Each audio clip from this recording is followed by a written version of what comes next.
So now that we've talked about graphing lines, what we now want to get into is some properties of lines, some aspects of the graph.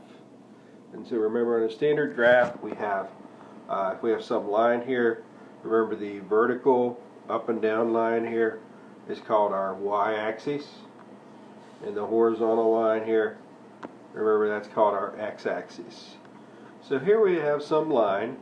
And now what we become interested in with this line is if we have a point here, that point happens to be where the graph crosses the y-axis. Or if you think of this line here as being a football pass, and then here's your defender running down here this way, that point is where the y-axis intercepts. So if the quarterback again is throwing the ball along this path and the defender is moving up along the y-axis, that's the point where the defender would intercept the pass. And that's called the Y-intercept. And likewise, we also have one where it crosses the x-axis, where that path would cross the pass. And that's called the X-intercept. So the first one here is called the Y-intercept, the blue one, on the y-axis. And every point on the y-axis has something in common, and that is it doesn't have an x-coordinate, or rather its x-coordinate is 0. Its x-coordinate is 0. So every y-intercept will be of the form 0, y. And in like manner, every x-intercept, which is our red point down there, will be of the form x, 0. X, 0. So those are called the x and y intercepts. And it turns out when you have two of those, like we have here, that's actually enough to be able to draw the graph. So the main focus of this section is going to be finding these intercepts and then using them as a tool to help us graph. So first off, how do we find the intercepts? How do we find the intercepts? Well, to find the x-intercept, we notice that the y value is always going to be 0. Right? That's what's happening over here. X-intercept, the y value is always 0. So we go over here, we say to find the x-intercept, we go into the equation and we replace y with 0. That gives us an equation now that will just have an x, and then we solve the equation for x. And then we do the same thing for the y-intercept. To find the y-intercept, we replace x with 0, and then solve the equation for y.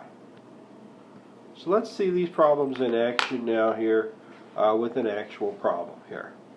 Finding the intercepts.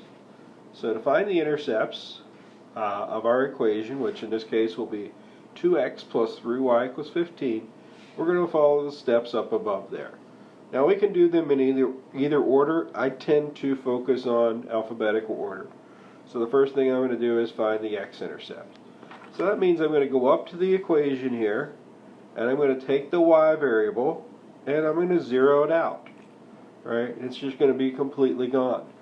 I'm going to write it out here, but in practice, if you want to just skip ahead to the next step and just say 2x equals 15, you're certainly free to do that. In fact, most of the time, that's what I'm going to do. And then we just solve that basic equation for x. So I get x equals 15 over 2. Now, we're not quite done yet because we need to write down our x-intercept. We've solved the equation. The reason we solved the equation was to find the point where it crosses the x-axis. So since it's a point, we need to write it as a point. So 15 over 2, 0. Y was 0. We know that because that's what we put in for y.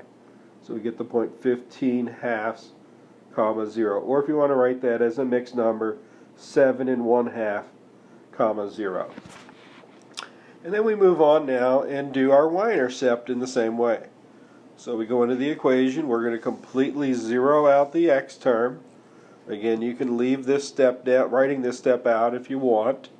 I put it down to be clear. And then, of course, 2 times 0 is nothing, so we just have 3y equals 15 because we've zeroed out the x, and now we solve that equation to find y. So that's a pretty easy equation. We just divide both sides by 3. We get y equals 5. And so then don't forget to write it as a point, the point 0, 5. And so now we have found both the x and y intercepts for that equation. And if we wanted to, then if we wanted to draw the graph, we could just plot those 2 points. But we're going to talk about the graphing part in the next video.